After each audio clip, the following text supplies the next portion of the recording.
Most executives do not delegate well. I'm a perfect example of that for my first startup. Everyone is waiting on the executive. Everyone's waiting on the founder. Because again, as businesses start to grow, the founder, the CEO, all the executives, they typically have the decision-making power.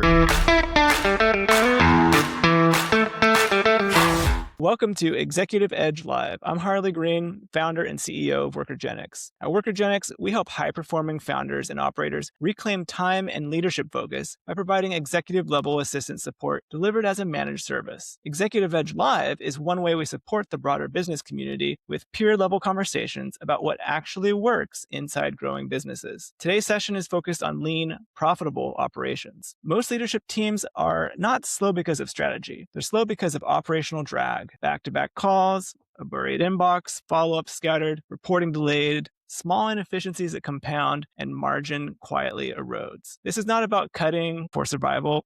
It's about building execution discipline that protects operators and the systems that they've built to help move the priorities forward without a constant rescue. And a quick note before we begin, today's session will also be featured on our podcast, Scale Smart, Grow Fast. So if something resonates with you, you'll be able to revisit the conversation wherever you listen to your podcasts. Let's start today by meeting our panelists. Chantel, we'll start with you. Hi, I'm Chantel Hirschel. I am at Sana Benefits as the Director of Revenue Operations right now, and I'm calling in from North Idaho. Very nice. Welcome, Chantel.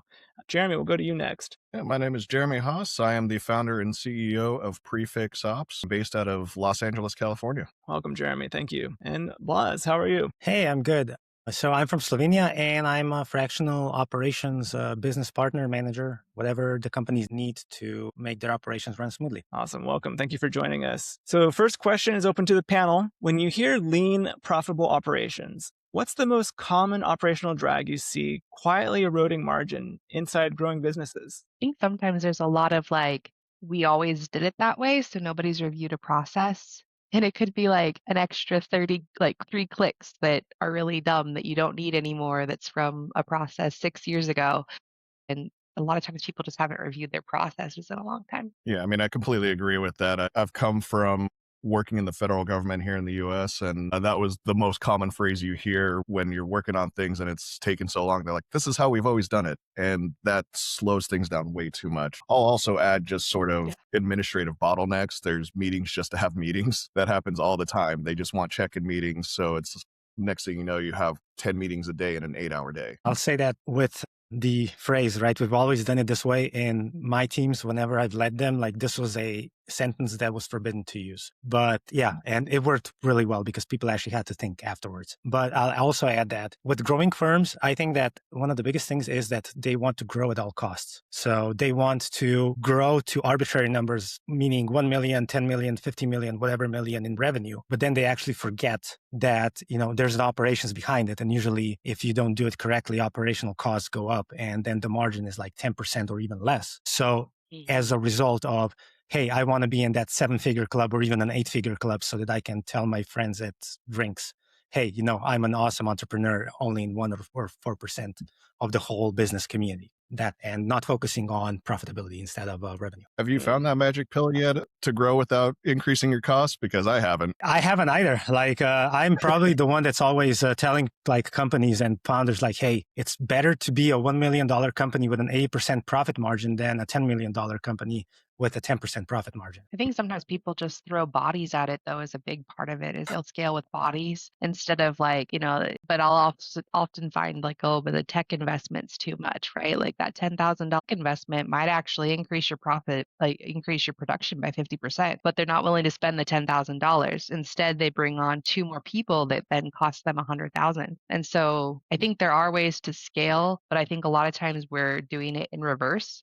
They'll scale to $10 million and then be like, ooh, we're not profitable. So then they do a cut. Yeah. No, that's actually what happened in one of the companies that I was with. Scaled. And then the founder was so scared because he found out that the profit margin was so low that if in the next 2 months, which were ordinarily the company's worst months, if we didn't scale in the amount that we did before, he wouldn't be able to pay salaries. Awesome. Well, great answers on that first question. Amy, thank you for joining us. Since you joined a little bit late, would you give everyone kind of information about what you do and where you're coming from today? Yeah, and I apologize. I was on the wrong link, so that was totally my fault. Great to see everybody here. That's embarrassing. So my background is I've led the field operations team for a point of care media company for almost 2 decades. And as of kind of the last couple of months, I transitioned out and I am really starting up my own fractional operations practice right now. So it's been really exciting meeting new people, kind of digging in, and that's what I'm focused on. So we're going to go right back at you with another question here.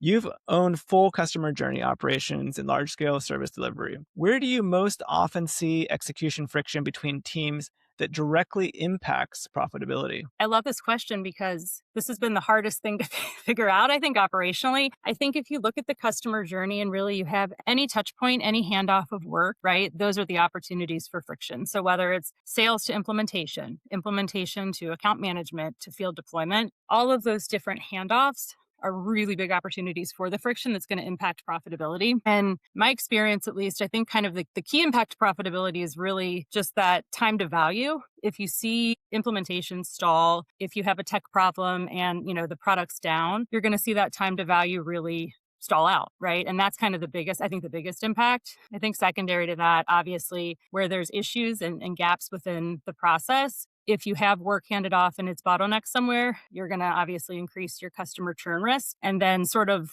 last, but not necessarily least important, is just your internal efficiencies. If you don't have these handoffs really clearly defined, people are going to be really frustrated internally and they're going to be doing a whole ton of rework, right? It becomes like hot potato, kind of passing the buck back and forth team to team. So I think overall, that's really where you would see the biggest impact. And I think it's a hard problem to solve. I think some of the things that I've looked at and kind of focused on is reducing as much as possible the total customer facing teammates that you have, right? Go from like 9 or 10 to like 3 or 4 max. And that's going to really simplify it. And then really when you do have that core group of teammates that are working with the customer to implement, onboard, right, manage the account, really just making sure you're clearly defining ownership, you're defining that accountability, and you're giving each of those teammates really clear decision rights, right? And then that you have metrics kind of tying up to the success of each one of those handoffs. And ideally, there's probably still going to be some friction, but that at least reduces it to the amount of it's not going to impact profitability if you kind of simplify the total number of handoffs and then just really define them.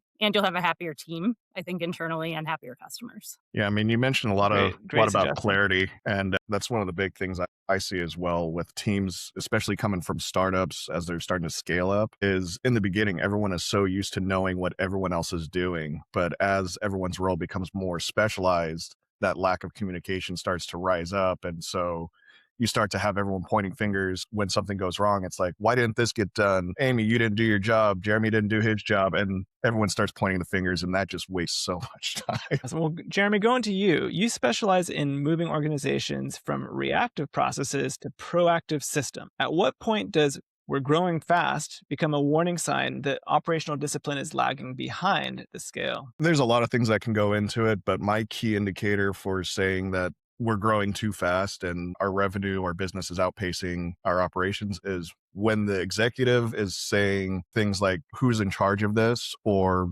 the bigger one is just simply everyone is waiting on the executive. Everyone's waiting on the founder. Because again, as businesses start to grow, the founder, the CEO, all the executives, they typically have the decision-making power, and most executives do not delegate well. I'm a perfect example of that for my first startup. I did the same thing. And so everyone begins to wait on the founding team to say yes or no to every little decision, whether it's just buying paper for the printer. It's like the executive team has to approve it. So to me, that's one of the biggest things that you get out of growing teams, to stop being reactive, and the founding team needs to start delegating and giving people a longer leash to do their job. Such a good point. I've seen that in a lot of areas, even in larger companies that are well past the startup phase. Is like when you get to a certain point, when you're crossing those 300, 400 person things, if people don't feel like they can make decisions at all, like even about relatively small purchases, you're really tying people's hands for productivity, because they're going to keep staying in the how we've always done it. Because especially if processes become so onerous that like nobody wants to do them. Like if you have a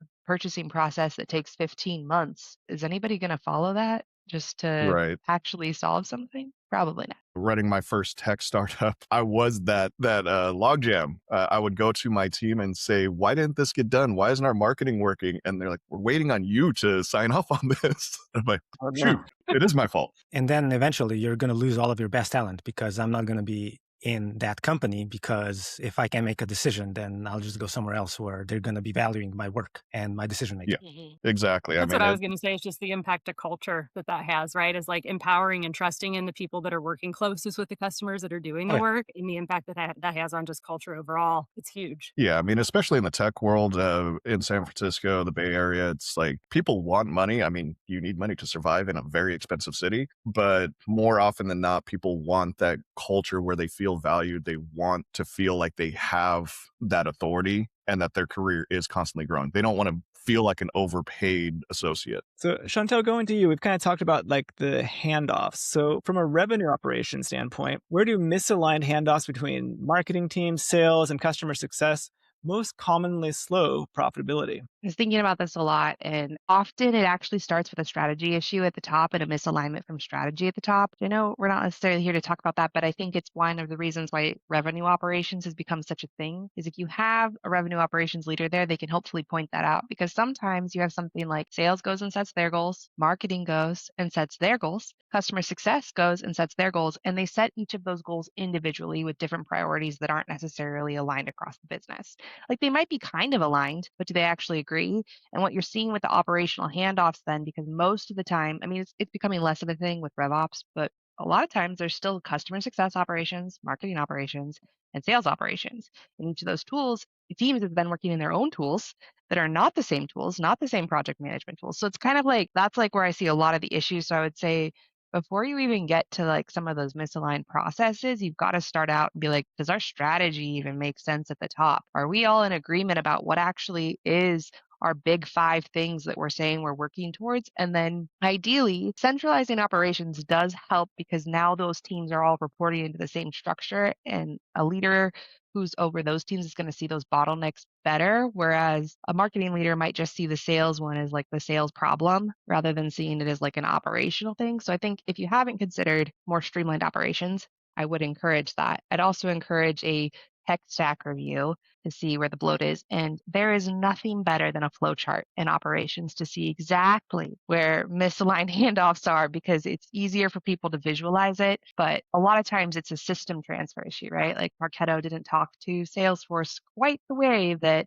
the sales ops team needed. And marketing ops didn't know that sales ops changed 16 fields. With customer success, a lot of times it's actually a communication issue with sales. Sales told the customer to expect XYZ at implementation. Customer success is like, we don't do that. What are you talking about? And then sometimes even within customer success, there's an implementation team and also a customer success team, and sales doesn't know the diff. So there's just a lot of pieces there of like misunderstanding, but I think most of it starts actually at the top. Yeah, you're 100% correct with that. It starts from the top, but also like I talk to a lot of my clients. They always ask about the same thing. Like, why isn't each department talking to each other? Number one, it's like there's too many specialized ops managers. At our root, operations managers are generalists. We're supposed to have our hands in everything, but we've become so hyper specialized into sales ops, marketing ops, administrative ops. Rev ops kind of became that new generalist term because it's sort of weaving everything back to the core goal of making revenue. But it's also like I sit there and tell my clients all the time, like, it's kind of like dating. Everyone assumes that we should tell people these things, or we assume they know these things, yet we're not talking to each other. So when someone's like, hey, did this get done, or why isn't this done? It's like, oh, I assumed you were going to do it. The huge issue with business, with anything, and I mean, we see it all the time with dating, is the same exact breakdowns. Another thing, right, is as companies grow, then they become pretty much like every department becomes almost as their own general manager or CEO. And the KPIs that are assigned to them are specifically, hey, marketing needs to do this and this and this, sales needs to do this and this and this. And then in the majority of cases, operations is the one that kind of like gets all of the slack, is in marketing. Hey, we're going to increase our put-through rate, whatever, by 20%. Sales, like, hey, we're going to increase our sales by 25%. And then operations says, guys, we can't do this within 2 months. We need 2 months of lead time. And it's like, oops, sorry, we've already done it. So I guess sucks to be you guys. Like, you guys do it. I had this conversation like in every single company that I've been in. At times, like people were just saying, I don't give a crap about you, about operations. I made my KPIs. I had to spend $200K for marketing. and I got And now 10,000 you're the downloads. bottleneck.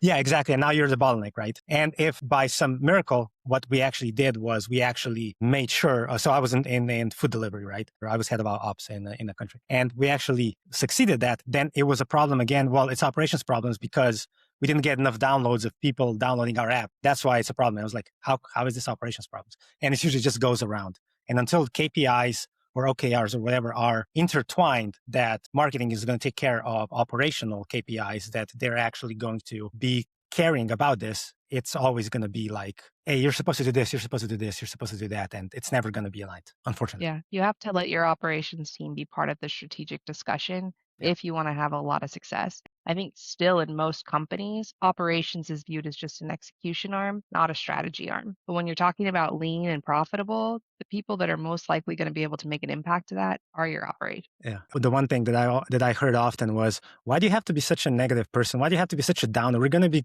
increasing our sales 30%. Yeah, it's amazing. Why do you have to always bring us down? Because apparently operations is incapable. Well, Blaz, we've kind of been talking about the bottlenecks at the top, and you work closely with founders who become the operating system of their company oftentimes. What signals tell you that the founder bottleneck is now costing the business real margin? First one is that the founder works all day, every day. It's what we like to call, I'm hustling every day. I'm doing this and that. And pretty much to me, that means it's just a disguise for their inefficiency and just not understanding what to prioritize. And then in addition, right, what already Jeremy and I think everybody else said here is like how to delegate. They don't know how to delegate, or even if they do delegate, they can do a bad job at it, right? It's like, hey, Blaz, do this thing. But then they're going to be checking on me every 2 hours. Hey, how is this going? How is that going? Or they're going to give me, when I present them something, unnecessary directions. Hey, I don't like this green color. Can you do this blue color? It's actually happened to me before. Like, this operating system is amazing. It works great, but I don't like it like this. I've always done it the other way around. So can you actually do it like this? And then what comes upon is this, that they're not focusing on their area of expertise, on their zone of genius. Like if they're great at sales, if they're great at a specific thing, great. You brought me for operations. Let me take care of operations because that's my zone of genius. And this is where I excel. And I'll leave the other thing to you, right? And then another thing which comes from this, when they take time off, it really isn't a time off, right? They're constantly checking in, jumping into emergency meetings, which usually are regular meetings. And then they're complaining, and usually to operations, about that they can't even relax while they're on vacation, even though they're pinging me on Slack every single day or every single hour. And again, what I think, Jeremy, you talked about this a lot, is they need to approve or decide every single little decision. It's like, hey, and I swear to God, this happened to me. I was in a call with redoing a website, and the founder was talking 30 minutes about, do we use a metallic blue or navy blue or a lighter navy blue? My eyes didn't see the difference, but we spent 30 minutes discussing just that. With that comes then decision fatigue, right? It's like, hey, because I have to prove everything, projects and tasks and deadlines are going to fall behind because everybody waits for the owner. And I've also had this. It's like, hey, I don't want to talk about this today. I'll decide next week. Or, I don't want to deal with this task. I'd rather do the other task because I just like it more, which leads to the last one is, focusing on unimportant tasks or decisions that they want to do instead of what the company actually needs. And what I already said before is like growth at all costs for an arbitrary revenue. A lot of like founders that I work with, it's like, hey, I'm going to grow to 1 million per year. That's the goal. Or, hey, I've 2x this year and I want to 3x it next year, because it becomes their kind of calling card or pride card when they're in their entrepreneur networking events or whatever. And they can say, I'm a really amazing person to do that. And yeah, that's the overall thing. Yeah, that decision fatigue is real. Again, coming from my own personal experience, I burnt myself out to the point where I was having panic attacks drinking water out of a coffee mug rather than a normal cup. That's how bad the decision fatigue got for me. But it's this sort of hustle culture for entrepreneurs where it's like, I have to work 20 hours a day and get half an hour of sleep at night. And ultimately what that does is it makes you more inefficient because you cannot be as productive. Like I function on naps. Like I'll sit here after this, probably take a nap. No, like the big thing is when you take a nap, when you relax, when you work a certain amount of hours a day, you can be more productive in a 2-3 hour time span rather than working 20 hours straight. We think that there's like the whole thing, like work harder, you get this bigger return. So like the more risk, the more reward. But I studied finance in college. And one of the first things they tell you is like, hey, it's not more risk, more reward. It's more risk, more expected reward. You're not going to be guaranteed to get that reward. But there's this culture where it's like you have to work hard to get it, and it's overly glorified. I'll just work smarter, not harder. And when we're talking about our brain legitimately cannot function more than six productive hours per day. That's it. And it's up to us to make sure that those 6 hours, and I'm saying 6 hours is the maximum amount. And it's for us to make sure that those 6 hours are really effective, which in the majority of cases, what we're saying is spent in meetings and all of this unimportant things. Yeah. I make it a point for myself and also telling my clients, hey, you go to lunch, turn off your phone. Don't look at anything. When you wake up in the morning, don't look at your phone for at least 45 minutes.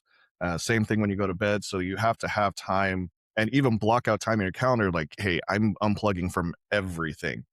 Go to the gym, go do something else, go for a walk, but you have to unplug completely from the job. I do think too, not to beat a dead horse on the culture piece of it, right? But when you want to retain, engage employees, and you really want to have a really strong group of employees working for you, you have to model that behavior, right? You can't be sending the midnight emails and expecting, well, you don't have to reply to me, but if you're doing it, they're going to jump on and reply. And so I just think it kind of goes back to wanting to retain your best talent. It's really imperative to set the culture and the tone of boundaries, right? And that goes with it. So. And it is a profitability thing at the end of the day too, because when you have people that are constantly burning out, they're going to produce less over time.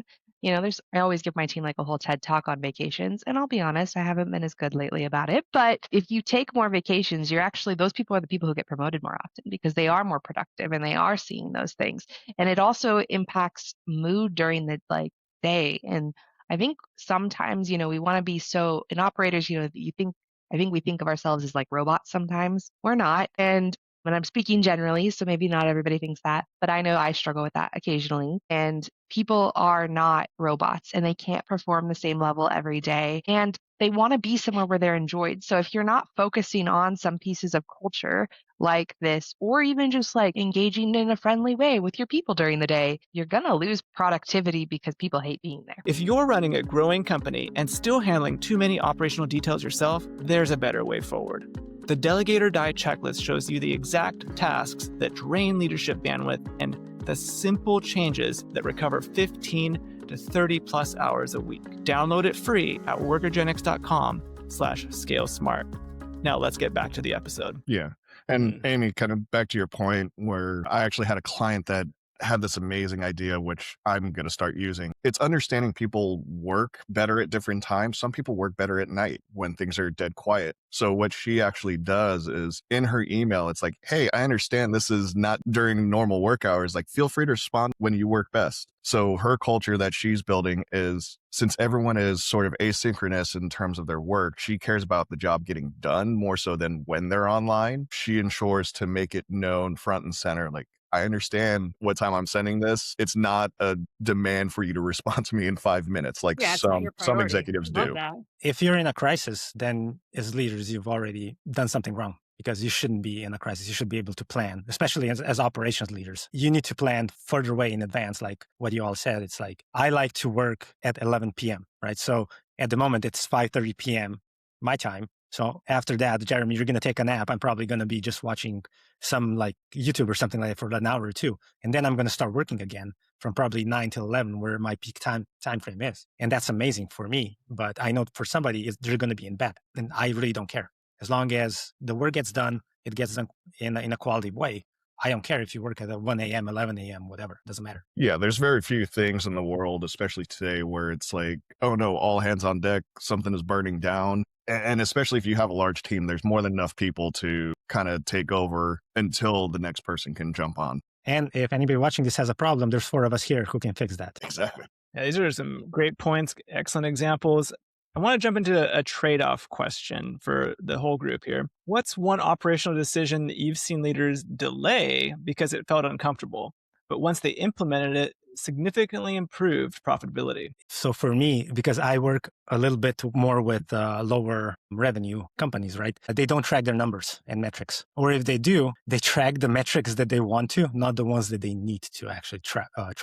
And once they actually put in this process that they can track them weekly or even daily, depending on what services they provide, they can actually see most of the time how horrible some of their metrics are and what they need to improve. And after that, when they start improving, you're going to see either revenue growth and probably most likely they're going to be cutting down costs because of unnecessary things. Yeah, for me, it's just founders and teams wait way too long to create SOPs. And so they feel like, hey, I'm a 1 or 2 person team. We all know what we need to do. So let's just go and do it. We don't need to put this on paper. We're not there yet. And I always tell them, like, just put it on paper now. Put it in an SOP. So that way, number one, if you're doing this and you step away for a couple of hours, someone else can pick it up. But also, you never know when you're going to need to hire 2, 3, 5 more people. And the great way to pass on the knowledge, rather than have them shadow you for weeks on end to learn what you're doing, you have this documentation that's there. And ultimately, creating SOPs, this is something I tell all of my clients, like, this is the first thing you need to do is put everything you have in your head down on paper. I'm like, I don't care what it is. Like, even if it's how to make your coffee, I don't care.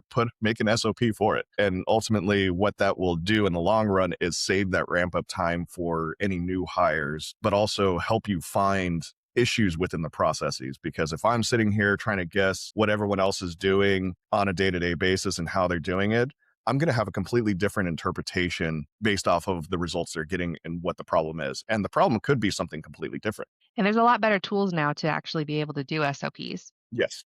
Than there were a few years ago. I have a favorite. I'm sure everybody does, but like that used to be painful to do SOPs. And so I think that's why I avoided it. I would say mine is the data rebuilds sometimes. The reality is I've worked in larger corps that are older and they've got data from decades ago, right? Like I've done Goldmine migrations and NetSuite migrations. And a lot of times I see like, oh, we'll just move it all. And I've been guilty of it, and it's the wrong choice almost every time. Or like, let's stay in this version of this system because I'm so scared of losing this minute piece of data that might exist. When you do that, like, like for example, best practice for Marketo is you should be restarting a new instance every 2 years. That's scary. And yeah, it's going to be even scarier if you do it every 10 years instead.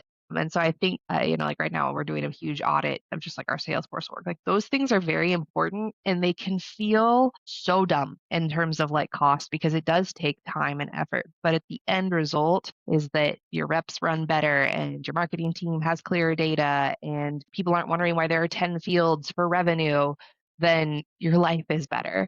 And so I think that audit things are important, but really hard to do and hard to convince leadership to do because it's an operational driven project, usually not a project from anybody else. And a lot of times those get shoved to the bottom. Because they cost a lot of money. Chantel, I feel the pain on that.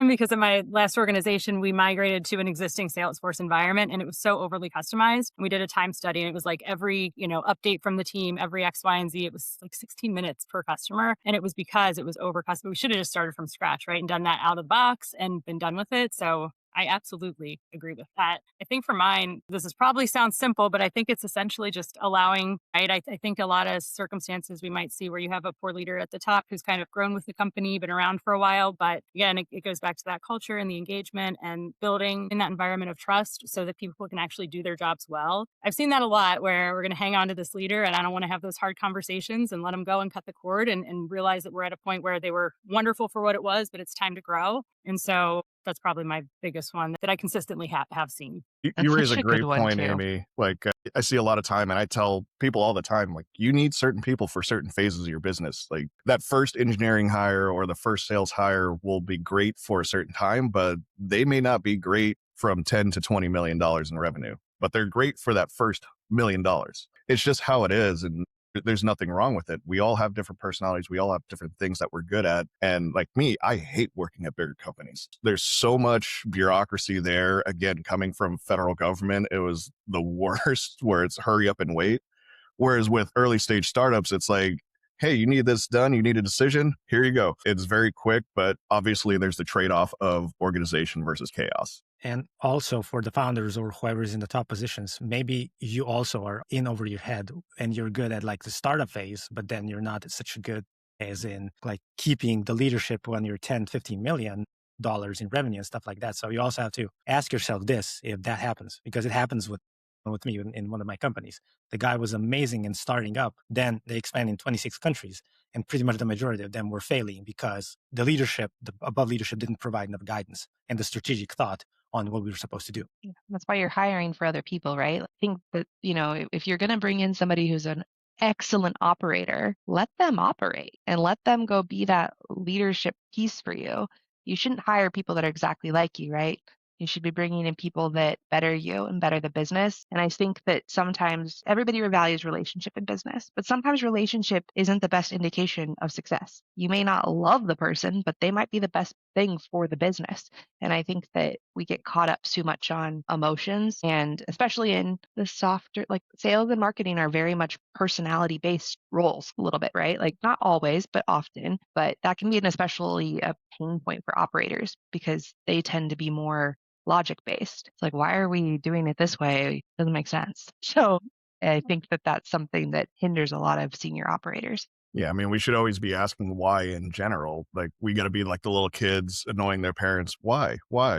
And it uncovers a lot of things. It does. And again, like in one of my previous things that I said, like then the operator becomes, why do you have to be such a buzzkill? Like everybody agrees on this except for you. It's like, yes, I have to ask these questions because nobody else will. And yes, it costed me a job already, like because of that. Yeah, I've definitely been viewed as the negative Nancy on a team because I had to say no. And it's hard to say no when everybody else is saying yes. I always say, like, I would rather be right than on the wrong side of everything. People agree way too easily. Like, there's something wrong there. If everyone's on board with it, you're not looking at every angle. Like, it's great to surround yourself with people who agree with you, but we're in different places in the world right now. We all have different viewpoints. Again, you may interpret the same problem a little differently than me and see a portion of the solution that I can't see, and I can see a different portion of the solution that you can't see. So if we all agree way too easily, I mean, except in this case, we're all operations people, we see it, we're agreeing here. But in general, if you play devil's advocate all the time, even if you do agree with their solution, the hope is to bring out more of the problem and more of the solution that you can predict the future and you can ultimately limit the chaos.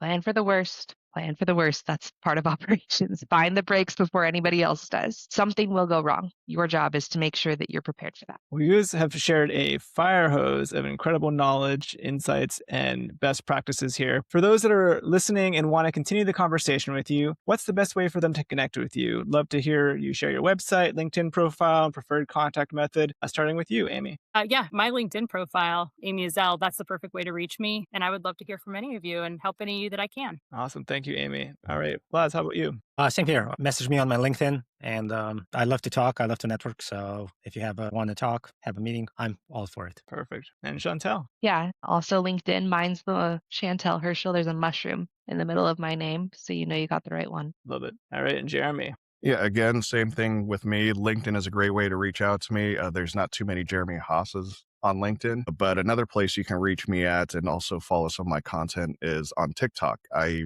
started posting a lot of tips for new entrepreneurs on what to avoid and do the things that I did wrong with my first startup. You can find me. My handle is Day by Day Growth. Awesome. Well, thank you to all of our panelists for the clarity and practical insight that you shared today. And thank you to everyone who joined us live. Lean, profitable operations don't come from cutting more. They come from clear ownership, stronger follow through, and leadership no longer acting as the operational bottleneck. That's exactly why we've created the Executive Efficiency Blueprint to help you turn ideas like the ones shared today into clear execution and better use of your leadership time. You can get the Executive Efficiency Blueprint at workergenix.ee live. And again, thank you all for joining us. We'll see you all on the next Executive Edge Live and on the Scale Smart, Grow Fast podcast.